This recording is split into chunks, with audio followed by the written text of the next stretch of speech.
So CHD Awareness Day 2 is birth. Tanner was born February 1st, 2019.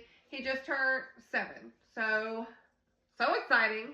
I was set up for an induction on the 31st of January.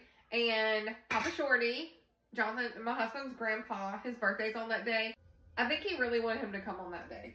Anyways, everyone was at the hospital. It was the first nephew, first grandchild, first everything, like baby-wise of the family. So everyone was there and was so excited. We went in at like 9 o'clock that morning. Got there and started Pitocin.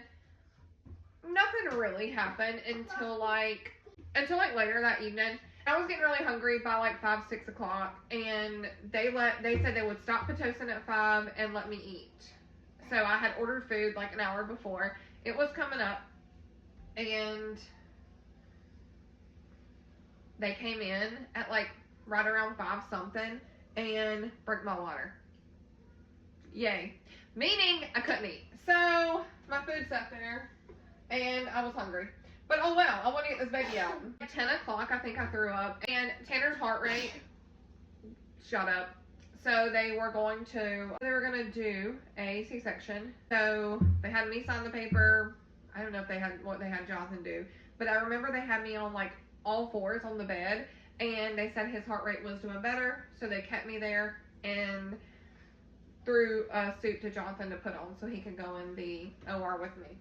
I wasn't actually nervous or scared during that time, but as soon as they got me out of the room, they started running to the OR, and I got real nervous.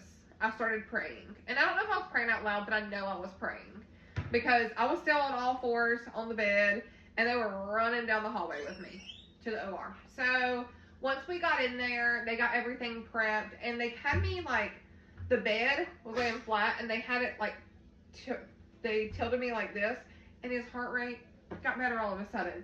So they kept me in that position for hours, really. And it was like 11. I got so cold. I know it was all the hormones and stuff, but I was freezing, and they asked me what music I wanted to listen to, and I was like, I could care less. At this point, I was baby out pretty much.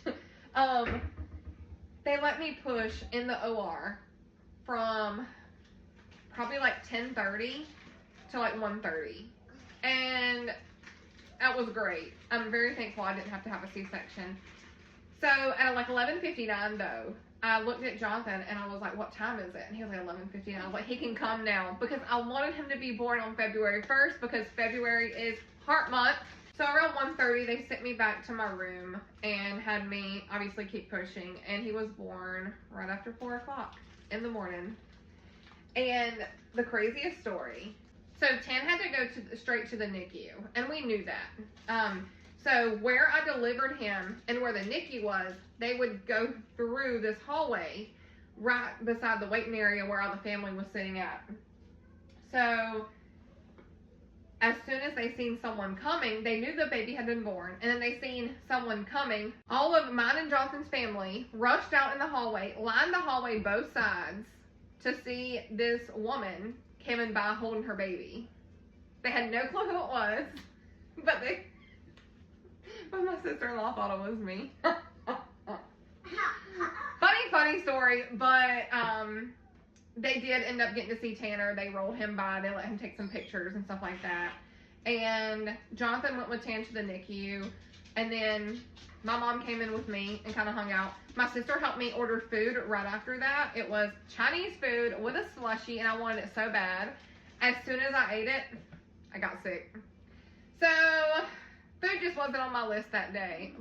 And I think that's it for day 2 of Tanner's birth story. I did forget to mention though that there was like 14 people in the room when he was born.